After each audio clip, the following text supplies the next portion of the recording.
बिजौलिया किसान आंदोलन चरणबद्ध तरीके से संपन्न हुआ, उस विकल्प का चयन कीजिए जो इन चरणों में से नहीं है।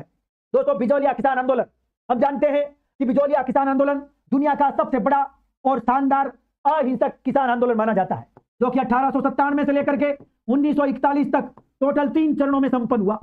दोस्तों, 3 चरण कौन कौन से? 1897 से 1915 ये तो सही है, 1916 से 1923 ये भी सही है, 1923 से 1941 ये भी सही है। उत्तर नंबर 4 गलत है। दोस्तों, 4 नंबर ऑप्शन गलत है। हम जानते हैं कि सबसे पहले 2 से पहले एक और व्यक्ति, साधु सीताराम दास।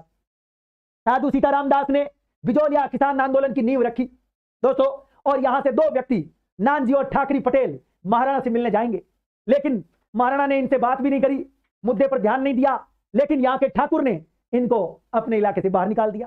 संवरीकर कृष्ण सिंह के समय लगा 1903 में। आगे चल करके कृष्ण सिंह मर गया। कृष्ण सिंह के मरने के बाद पृथ्वी सिंह बनता है, छोटी सी उम्र का, उत्तराधिकारी कर लेने के चक्कर में 1906 में वो भी पड़ गया, बोले कि मैं तो उत्तराधिकार कर लूंगा। आपको पता होगा तलवार बंधाई और उत्तराधिकार कर एक ही होते थे, और उत्तराधिकार कर या तलवार बंधाई जो होती है वो किसको देनी पड़ती थी? राजकुमार, वो राजकुमार जो अभी उस ठिकाने का ठिकानेदार बनने जा रहा है, वो देगा किसको? राजा को। तो वो लेगा कहां से? जनता से तोड़पेगा। और उस समय यहां पर 84 प्रकार की लाग बाग थी, आपको याद होगा। आगे चल करके उस समय ये चीजें हुआ करते थे। हॉलैंड के नेतृत्व में 1922 में एक समझौता हुआ 11 फरवरी 1922 को। उस समझौते के तहत 84 में से 35 प्रकार की लाग बाग कम करी गई थी।